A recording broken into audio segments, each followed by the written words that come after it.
Hello friends, this is a story about betrayal, about lies, about loss, and about how one single moment can break an entire life.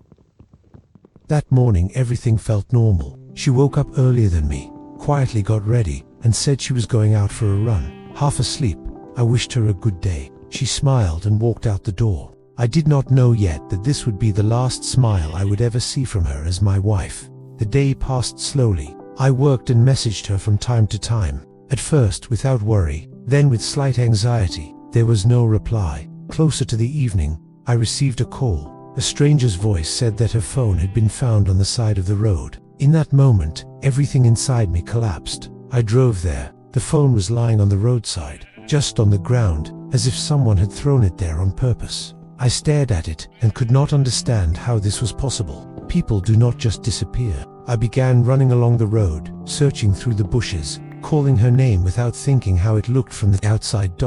Then came the police. Questions, cameras, searches. The days merged into one endless fog. I barely slept. I waited for every single call like it was a verdict. I looked into my children's eyes and told them that their mother would be back soon, and I wanted to believe it myself. The worst time was at night, when the house became silent, when there was no news, when there was only me and my thoughts. She returned unexpectedly. One day they simply brought her back. I remember seeing her at the doorway, pale, thin, frightened. I did not think. I did not analyze. I simply fell to my knees in front of her and held her hands as if I was afraid she would disappear again. In that moment, I was happy. I believed the nightmare was over. She spoke about fear, about darkness, about pain. I listened and clenched my teeth in anger at the whole world. I believed every word. I believed because I wanted to believe. I refused, even in my thoughts, to allow the idea that it could all be a lie. The weeks after her return were strange. On one hand, I was grateful that she was alive. On the other, a distance appeared between us. She became quiet. She often looked at her phone. Sometimes she smiled the way she used to smile at me. And that was the first time I felt that something was wrong. I was called in for a conversation. They spoke calmly, without pressure, but every word hit straight into my heart. They said that some details did not match, that there were calls, messages, that she had not been where she said she was all that time. I did not want to hear it. I defended her as if it was the duty of my entire life. I said they were wrong. I shouted that this could not be true. I left them feeling as if someone had poured cold water over me. I returned home and looked into her eyes. I did not say much. I only asked if what they told me was true. She stayed silent for a long time, and in that silence, I heard more than in any words. Then she said yes, that she had run away, that she had been with another man, that she simply wanted a different life.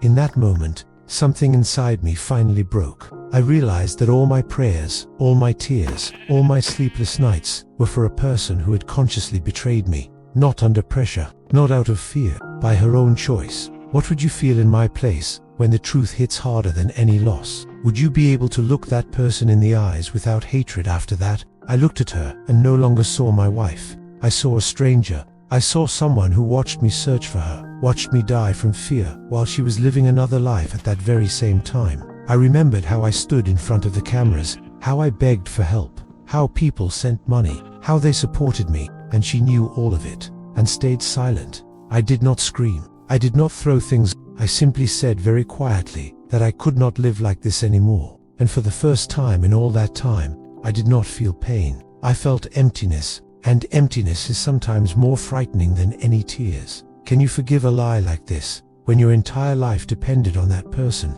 Is it worth fighting for a family when it turns out that you were alone in it? The conversation about divorce was short, without scenes, without loud words. I simply said that I could no longer live with her. She silently nodded.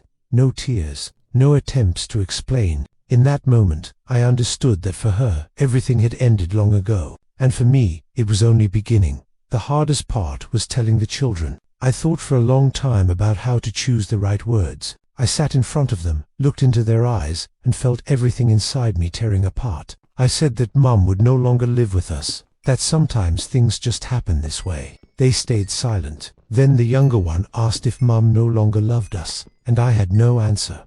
That night, for the first time in my life, I cried the way I never had before, quietly, without a sound, so the children would not hear. The tears came on their own. I felt not only pain, I felt shame, for not seeing the truth, for believing, for letting a lie into my life and calling it love. What would you say to your children in such a moment, when the truth can destroy their faith in family? Does an adult have the right to hide behind silence when children are waiting for honesty? After she left, the house became different. The silence became louder than any scream. I walked into a room and caught myself thinking that I still expected to hear her steps, but they were gone. I was left alone with 2 children, and thousands of questions in my head. People began to ask carefully. Some showed sympathy, some silently turned away, some looked at me with judgment, as if I were the one to blame for her disappearance, for her lies, for her betrayal. I felt how the circle around me was slowly tightening.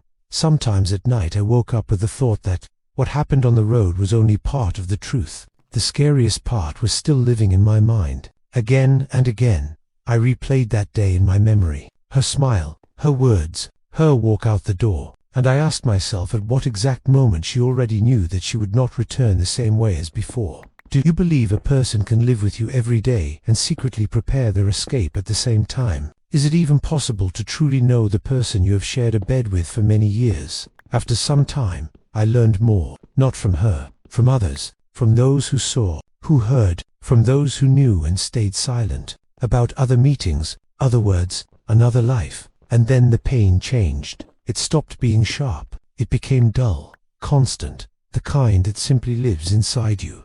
I stopped looking for answers in the past. I began to think about how to live, how to wake up in the morning and not wait for what is no longer there, how to learn to trust again, even though everything inside was screaming that it was dangerous. Sometimes I caught myself thinking that what hurt the most was not the betrayal. It was the fact that I truly believed. I made plans. I dreamed. I was certain about tomorrow. And it turned out that I had been living inside someone else's script. What is more frightening, losing a person or losing faith in your own feelings? Would you be able to open your heart to someone again after that?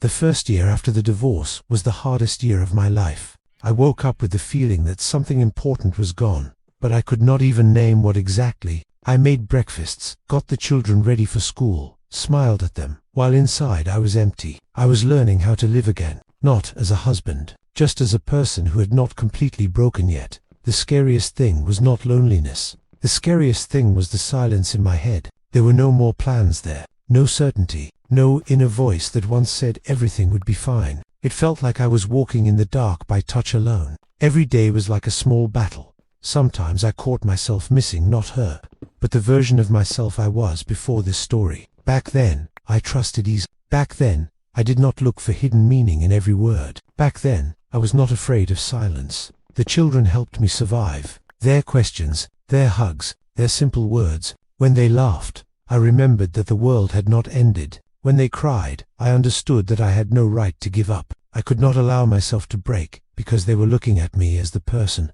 who had to be strong. Would you be able to go on living for the sake of others when there is emptiness inside you? Does a father have the right to be weak when the peace of his children depends on him? After months passed, I stopped waiting for a call from her. I stopped searching for answers in old messages. I stopped replaying the past before falling asleep. I understood one simple thing. I cannot change her choice, but I can change my own path. I started with small things, morning walks, talks with the children, plans for the week, small goals. I did not become happy immediately. No, but I became calmer, and calmness is already a big step after pain. A long time passed before I could look at a woman again without feeling fear. For a long time I asked myself if I had the right to a new life, if I would be betraying myself by believing in someone again. But with every passing day, I understood that living in the past is also a form of self-destruction. Can you learn to trust again after such a lie? Does fear make us lonelier than betrayal itself?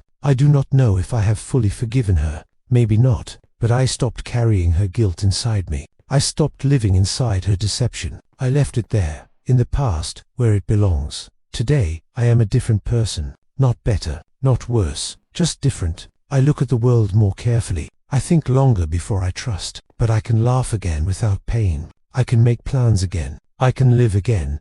And what would you have done in my place? Would you have left, stayed, or destroyed everything to the end? I did not tell this story for sympathy, and not for pity. I told it for those who are living in lies right now, for those who feel that something is not clean in the life beside them, for those who are afraid to face the truth. And if someone reading this right now feels their heart tighten for no clear reason, maybe it is time to look the truth in the eyes, because sometimes the truth saves you, even when at first it feels like it is killing you. Thank you for staying with me until the end. If this story touched you, please support it with a comment. Write what you think. What would you have done in my place? It truly matters. If you are interested in real stories like this, subscribe. It gives me the strength to keep telling them. Take care of yourselves, and do not live in lies, even if the truth hurts. I say goodbye to you for now, until the next story.